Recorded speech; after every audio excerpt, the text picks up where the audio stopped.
Well, good morning. Yes, it's me, Kenny Polcari, your host of the party. And today's Monday, August 18th, 2025. And here are the things that you need to know to get your day started. Well, retail sales came in stronger on Friday, yet consumer sentiment was weaker. Healthcare is making a comeback. The sector was up 6 3/4 last week. Anchorage, well, that didn't really produce a ceasefire yet, but we're hopeful. This week, there's lots of economic data, there's retail earnings, and there's the big Jackson Hole boondoggle in Jackson Hole, Wyoming. And what do we have for dinner tonight? We're having the pork chops from Benevento, Italy. They are delicious. Okay, so like I said, stocks lost ground on Friday. Economic data was mixed. Retail sales came in strong, yet consumer sentiment was unexpectedly weak. All while long-term inflation expectations actually rose just a little bit. Now, news that some of the biggest names in the industry, think Warren Buffett and Tepper, David Tepper and Michael Burry, have all piled into UNH, right, after the stock lost 61% of its value from the November high of 630. And it was the only reason that the Dow managed to advance on Friday. Friday's 32-point move in UNH alone added 199 points to the Dow index. Remember, the Dow is a price-weighted index, meaning higher-priced stocks have an outsized impact on the index. Now, if you took out UNH, instead of rising by 32 points, the Dow would have actually fallen by 165 points. In addition, markets were on edge as the Trump-Putin Summit unfolded in Anchorage, Alaska. By the time any headlines hit, the markets were already closed, meaning that traders didn't really have a chance to react. So maybe we'll see some of that reaction today. What we do know so far, no ceasefire was announced, though officials have hinted that there are more developments coming. Today, President Zelensky is meeting Donald Trump at the White House to outline what Ukraine needs, right? Thinking security guarantees in order to move forward. At the core of all this, Russia, wants more land and they want no NATO. While Ukraine may be willing to cede some land, but is demanding NATO-style security, right, in return. So just stay tuned for that. By the end of the day, though, the Dow added 34 points. The S&P lost 18 points. The Nasdaq gave back 88 points. The Russell lost 12 points. The transports gave up 62. The equal-weighted S&P gave up 21, while the Mag 7 lost 100 points. Sector performance was led by healthcare, thanks entirely to UNH. Now, the sector jumped 1.7% on the day. It's up 6 3/4 on the week. Even so, it still remains down 1% year to date, making it the biggest underperformer this year. And as I've said before, buying quality names in beaten down sectors can be a winning strategy. Now, real estate gained 0.7. Communications up 1/4. Community staples added 0.2. The other 7 sectors finished in the red. Financials down 1%. Tech was down 0.7. Industrials down 0.5. Utilities were down 0.3. Consumer staples were down 0.25%. Further down the chain, we saw weakness in the home builders. They were down 0.3. We saw weakness in retailers down 0.25%, while airlines managed a 1% gain. Disruptive tech was flat. The value trade slipped 0.2. The growth trade was down 0.3. Metals and miners fell 1%, semis dropped 2.3%, and aerospace and defense gave back 0.5%. The contra trades were mixed. The dog was down 0.1%, while the PSQ and the SH advanced 0.5% and 1% respectively. The VIX fell 0.5%, even though the VIX rose by 1.7%. Now that said, the VIX remains well below all 3 key trend lines, a sign of complacency, which by definition is a warning flag. This morning, though, the VIX is up 4.5% in the pre-market trading at 1575 as investors digested the weekend geopolitical headlines. The first resistance level to watch on the VIX is 1705.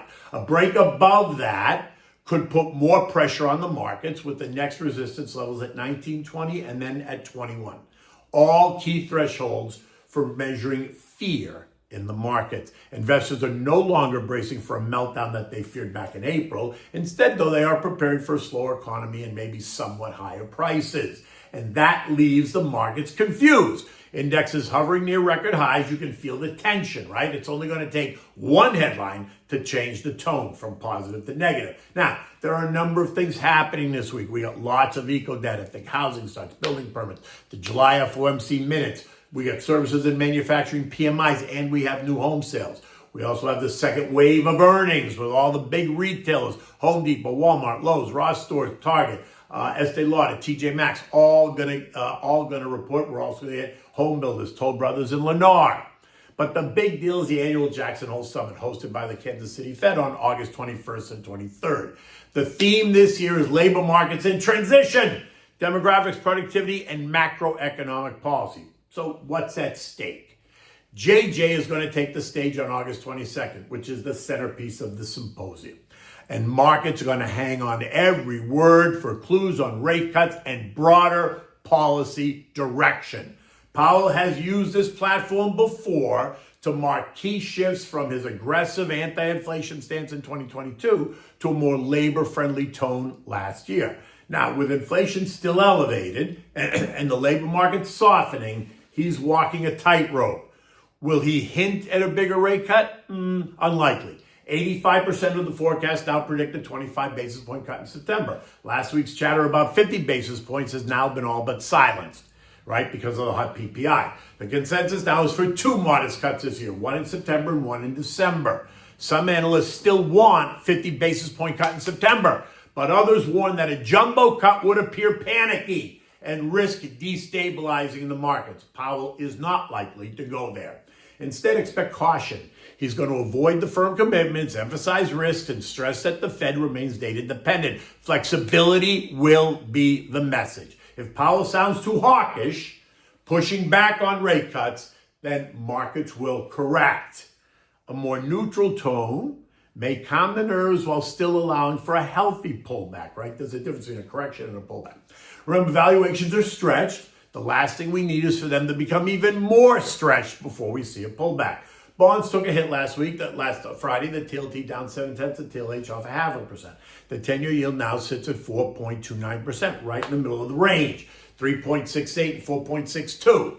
It remains below all 3 trend lines, but is pressing right up against to see if it's going to hold. The first real test is 4.34%, a key level to watch. Oil, firmer this morning, it's up 26 cents at 63.06, hugging resistance at 63.40. From here, the next move is tied directly to Russia-Ukraine developments. No deal is going to mean tougher sanctions on Russia and possibly on countries still buying Russian crude, think India and China specifically. That's going to send oil higher. A break above 63.40 sets us up to run for 65.80. A move beyond that could see us rally right back to $70. Now, like oil, gold is also trading higher. It's up $12 at 33.94. While still within the trend lines, it feels like it wants to break out now, right? It looks like no deal. If it looks like no deal can be reached, I'd expect us to test the July highs at 3,500. On the other hand, if a deal materializes, gold like oil will likely back off. For now, that doesn't appear to be the case, so stay tuned. U.S. futures are lower, Dow down 60, SP's down 8, the Nasdaq's down 25, while the Russell is down 1. We are now in the final 2 weeks of August. Expect volumes to decline and moves to become even more exaggerated.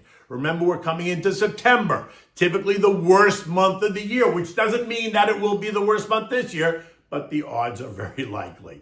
Let's be honest, the market is frothy. Valuations are rich, a pullback would be healthy and actually welcomed.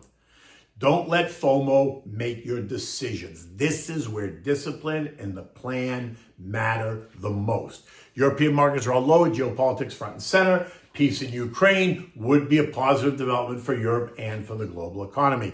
The SP closed at 64.49, down 18 points. Proceed with caution. Remember, you're invested, so you are participating. Just be careful how you allocate new money into the markets.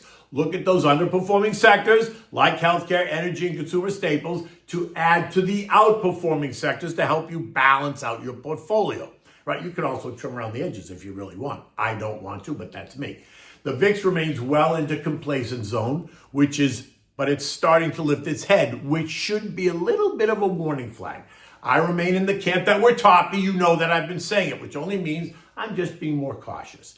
Doing nothing is a decision. Leaving money in a government money market fund is okay. Remember, you don't have to do something every single day or even all the time. Let your portfolio do the work for you.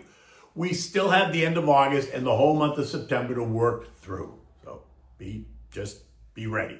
If you want to talk strategy, let's review your plan. Call me for a complimentary, no obligation portfolio analysis at 561-931-0190. Always happy to talk about it.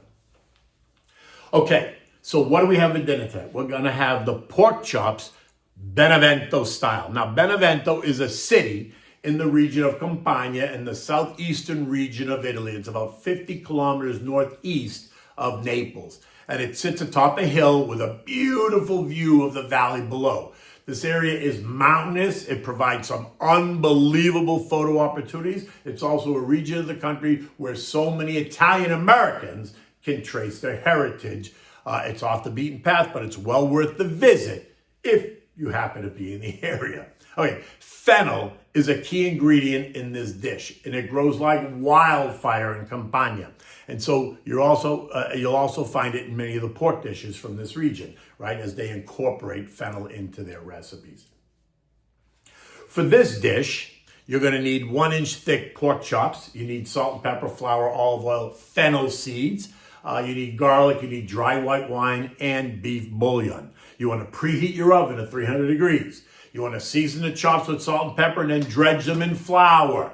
Now in a large saute pan, and one that can go in the oven, you want to heat up the olive oil. When it's nice and hot, you're going to add the chops, just browning on both sides very quickly, maybe a minute per side. That's it, nothing more. Then remove them from the pan and sprinkle the fennel seeds on each side of the chop, and then put the chops back in the pan and put the whole pan in the oven for about 12 to 15 minutes. Now, when it's done, take the pan out of the oven and place the chops on a large serving platter. Cover those with foil just to keep them warm. Put the pan back on the stove, and turn the heat up to medium high. You're going to add 2 crushed garlic cloves, and you're going to cook them just until they're browned, right? Then you're going to add in a 1/2 cup of the white wine and a 1/2 cup of the beef bouillon. You want to deglaze the bottom of the pan, scrape up any of the bits that are on the bottom, stir it until the sauce reduces by about half. Now, take the garlic out with a spoon, and then take the sauce and spoon it over the chops, and then serve them immediately. Enjoy this with a large, mixed green salad with red onions and tomatoes. Dress it with salt and pepper, oregano, fresh lemon, and some olive oil. Toss it and serve. That's really all you need for this dish. It's simple, it's delicious, it's different because of the fennel seeds. That's really a special flavor to it. I'm sure you will enjoy them, and you can thank me later. Look, it's Monday morning here. It looks like it's going to be a beautiful day, but there is a storm brewing off the Atlantic. While it's not going to hit us, it is brewing. It's going to veer off and move up the coastline, kind of out in the Atlantic. But there is a storm brewing, so take good care. Until tomorrow, take good care.